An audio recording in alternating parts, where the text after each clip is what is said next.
We all know how absolutely busted Hammer Titan is, but with Lightfall it somehow got even better, making it one of the best builds in all of Destiny. With just one single hammer throw, we proc Radiant, giving us and close allies a 25% weapon damage boost, so we essentially have a permanent well of radiance.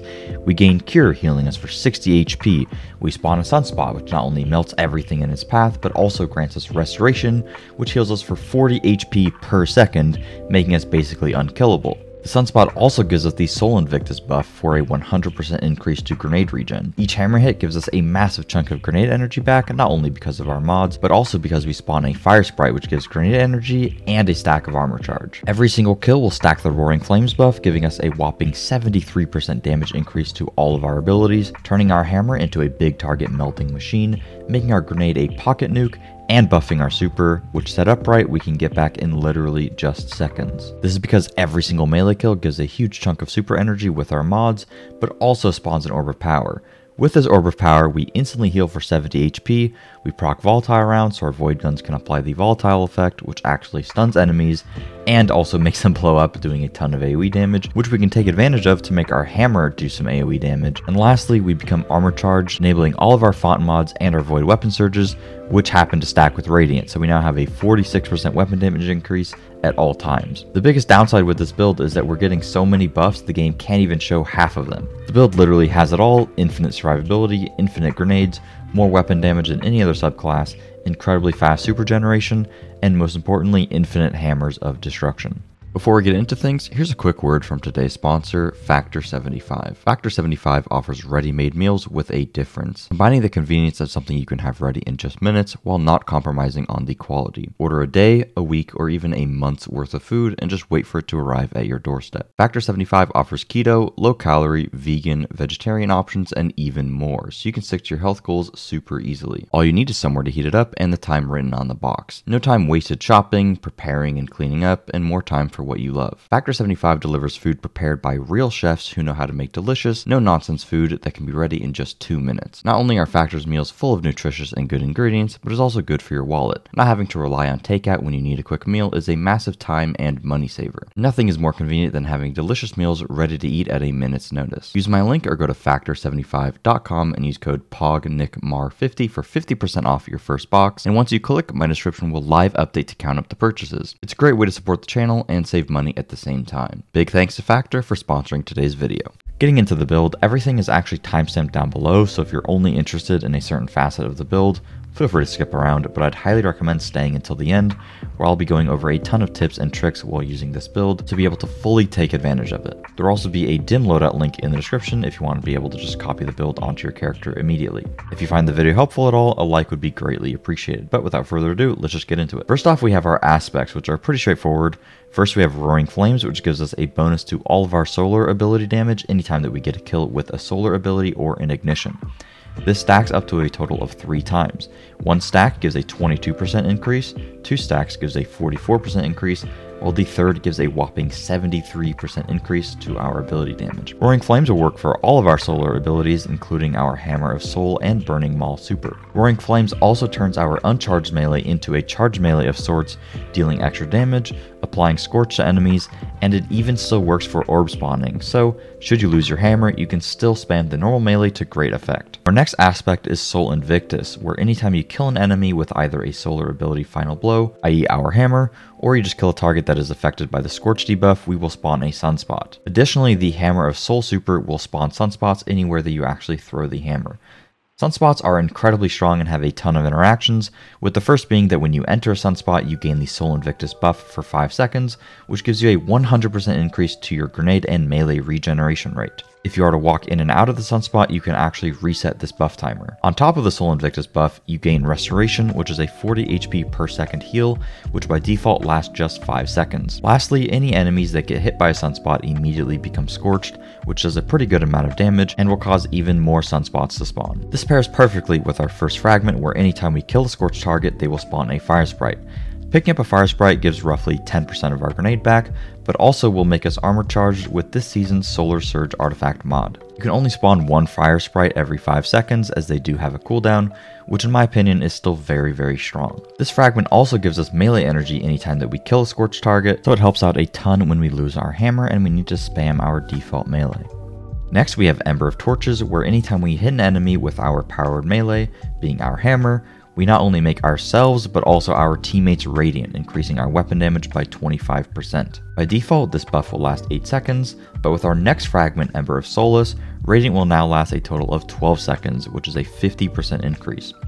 Ember of Solace also makes Restoration go from a 5-second timer to an 8-second timer, making this fragment mandatory. For our last fragment, we have a ton of good options since none of them are really all that mandatory. Ember of Ashes is good for more scorch damage with our grenade and our sunspots, just applying more scorch stacks overall. Ember of Resolve is good for an on-demand heal with our grenade, and Ember of Empyrean is decent for an extension on Radiant or Restoration, namely with a grenade kill, but this fragment is a bit redundant because any kill with our melee will just reset the timer anyways. As for our abilities, Hammer of Soul is the best super in terms of being able to just quickly clear out a bunch of adds, but Burning Maul appears to do better damage overall. However, neither of these are all that good for boss damage in like legitimate encounters, so honestly just use whatever you prefer. For our grenades, I like to use Fusion as it does the most damage of any grenade option, and it has one of the shortest cooldowns.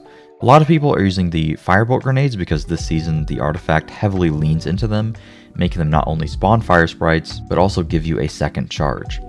Even with these mods, I personally don't really like the Firebolts because they do extremely low damage, with 2 of them doing about as much damage as just 1 fusion grenade, and most of that damage is with the ignition, which on smaller held targets you won't really be able to utilize all that much. On top of that, we're already going to be spawning a ton of fire sprites as it is, but if you happen to like the Firebolts, of course feel free to use them instead. Solar Grenade is also a good option as it's incredibly consistent and does very high damage in a large radius. The downside is just that its cooldown is twice as long. All of our grenades will apply Scorch, therefore spawning fire sprites and sunspots when an enemy dies to our grenade. And lastly, we have our hammer, which is pretty straightforward. Mainly it counts as a powered melee, so it interacts with pretty much everything with the build. Of course, you'll get the hammer back anytime that you throw it at an enemy and then you pick it up, and picking up the hammer will give you Cure, which mentioned before heals you for 60 HP immediately. One of the main downsides with this build is actually losing your hammer, but there's a ton of ways to fix that, which we'll get into with the mod section. But first, let's talk about our exotic options. Ultimately, we only really have one good exotic in the form of Syntheseps, which buffs our melee range, but is going to also improve our melee and super damage when we are surrounded. Surrounded just means that we have 2 targets near us, and this will improve our melee damage by 200%, effectively making our hammer do twice as much damage, which is basically mandatory if we want our hammer to actually be able to kill things. I'll quickly show you guys this screen so that you can see all of the mods, but I'm going to go one by one with every individual piece. First, let's talk about the most important mods though, being the orb spawning ones. I'm using heavy-handed, where anytime our powered melee final blows create an orb of power. This works with not only the hammer, but also the uncharged melee anytime that we have roaring flames. So we have a pretty much infinite source of orbs of power. There's no cooldown on this, so anytime that you just get a kill with a melee, you're going to be spawning orbs, which is incredibly good because we are relying on orbs for our weapon surges and our font mods, but also to proc volatile flow with the artifact mod. We're also spawning orbs with firepower via grenade kills, so our orb generation is through the roof. The rest of the mods are pretty much just for rounding out the build and making it all synergize much better for more regeneration for all of our abilities. Let's just go piece by piece. Starting off with the helmet, we have Heavy Ammo Finder just for the increased drop chance of heavy ammo, which is very good.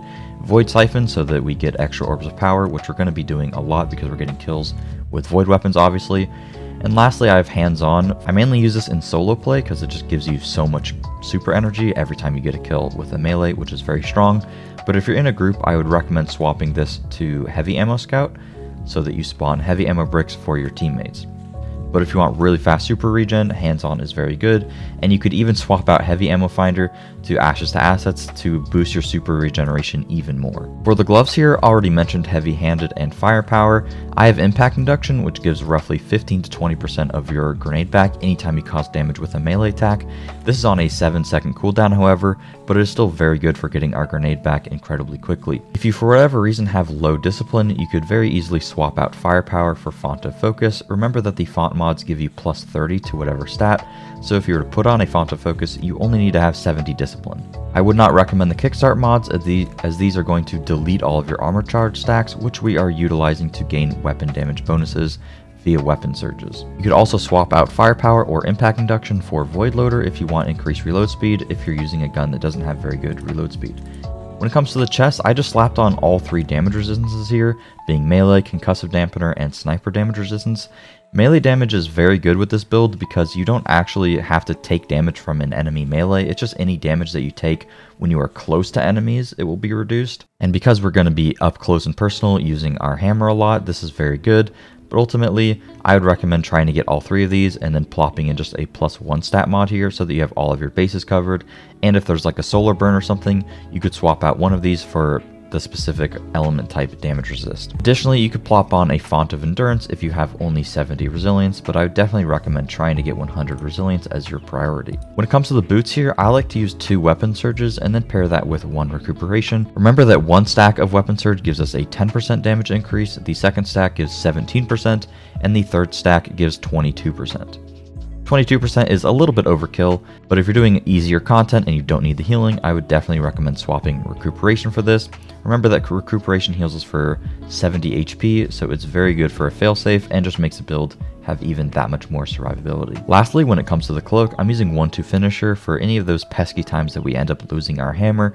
1-2 finisher, as long as you have 3 stacks or more of armor charge, gives roughly 80% of our hammer back. So as long as you get the finisher off and then get like 1 kill with your normal melee or something, you'll most likely have your hammer back. Alternatively, you could swap this to bomber for even more grenade cooldown if you find that you never lose your hammer, but I like to have it just as a failsafe. Next, I have time dilation to just make our armor charges go from a 10-second duration to 15 seconds, which helps with maintaining weapon surge uptime. Next, I have Font of Restoration so that I just gain a little bit of an increase to recovery. This is kind of overkill because we already gained so much healing as it is. You could very easily swap this to bomber or something else, but I just think that it rounds out the build very nicely. When it comes to our stats, you only really care about getting your resilience really high, and next to that, just getting your discipline so you can spam your grenade. None of the other stats really do that much because we're going to be getting our melee back infinitely with our hammer. Recovery, I guess, is a decent alternative, but you do heal a lot with the build by default, so not that big of a deal. When it comes to the artifact mods for this season, I would just recommend getting authorized mods Void and Grenade so they cost less, getting Solar Surge so anytime you get a fire sprite it's going to give you an extra armor charge, Volatile Flow obviously so we get volatile rounds when we pick up an Orb of Power, Shatter Orb so we get even more Orbs of Power by just breaking shields, and then Bricks from Beyond is probably the best mod that's ever been put into the game because it just gives you an ungodly amount of heavy ammo whenever we use a Void weapon. As a result of Bricks from Beyond and Volatile Flow, it's an obvious choice that we're going to be using Void weapons. You have an insane amount of options here. Recently I've really been enjoying the Wave Splitter as my exotic because it does so much damage, and anytime that we pick up an orb, it's going to fully reload our weapon and it's going to make our weapon suppress targets, which is just very good overall. Trace rifles do a ton of damage, namely doing even more damage than a funnel web, so I've really been enjoying this, but also running double special gives you a ridiculous amount of heavy. Like if you look in this clip here, I didn't even get a single kill with any of my guns, but just by having a special weapon out and just getting kills, it increased how many heavy bricks spawn, and I get like 5 bricks in literally 30 seconds, which is completely busted. In terms of which heavy gun you actually want to use, I've really been enjoying my Retrofit Escapade just because it has really good boss damage and completely shreds adds. If you have a Collective Measure, this is pretty decent too, it just won't do nearly as much boss damage. A Regnant with like Explosive Light auto-loading is also a fantastic option if you want to be able to just spam blow everything up. Repulsor Brace is pretty good for the overshield as well. For the primary weapon, I really like using a blinding grenade launcher, just so anytime that I'm doing actually very difficult content, I can blind the enemies and then safely run in and hammer them all down. But of course, feel free to use whatever you want. This could very easily be a Wither Horde, and then you could put on something like a Hollow Denial with Killing Tally Repulsor Brace. Honestly, use whatever you want. This is just what I find to be overall the most consistent, and double special I find to be very, very strong. Of course, just make sure that it's a void weapon so you're benefiting from volatile flow. Alright, real quick, I just want to give you guys some pretty good tips. I'll go through this law section, kind of vocalize some of the things that I do and some of the things that I've learned with this build when it comes to how you actually want to play with it.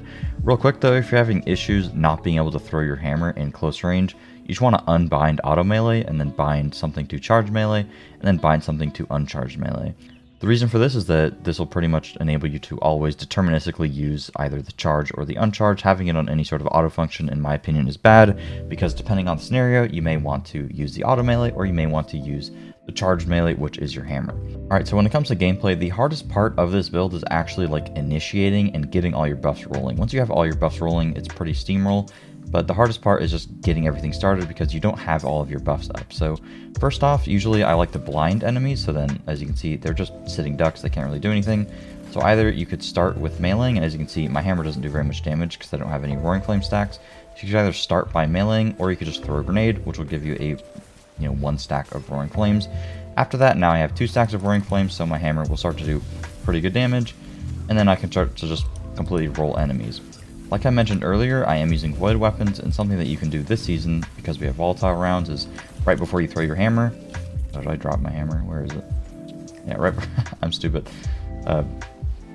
Right before you throw your hammer, you can just tap fire the mob, and they'll become volatile. And then when you kill them, killed the wrong guy. When you kill them, they'll kind of do a little void explosion.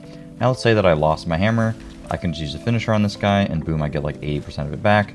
And then because I still have Roaring Flames up, I can just use my normal melee.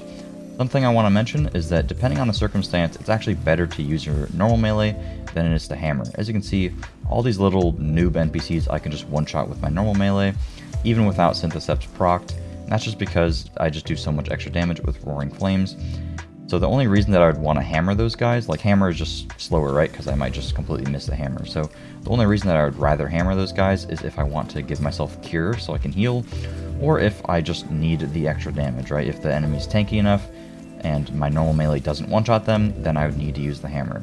Ultimately, this is kind of just a learning game of knowing how much HP each enemy has, knowing if you can one-shot them with a normal melee, or if you actually need to use your charge melee in the form of your hammer. Otherwise, the build is pretty straightforward. You just want to use your grenade on cooldown, run around throwing your hammer, and anytime that you want to like gun down enemies, just make sure that you're getting a hammer kill every like 12 seconds or so to refresh the duration on your Radiant. You don't want to just start gunning everything down and then forgetting to refresh Radiant because it's such a big damage increase. Real quick, I'm just going to run through it again, kind of just to demonstrate how quickly we can get our super back, and then that's pretty much going to be it for the video. If you've been watching this far, thank you very much. Appreciate your support and stuff. These guys with the shields are annoying, dude. But yeah, that's pretty much it for the video. You can get your super back very, very quickly if you take advantage of Ashes to Assets. I just grenaded myself, plus hands-on. How much energy you get is actually dependent on how much damage you're going to be doing, as well as the type of enemies that you're killing. So you can see this Colossus is going to give me more super energy than these other guys that I'm going to fight, but it's been like, what, 30 seconds or something, and I have most of my super back.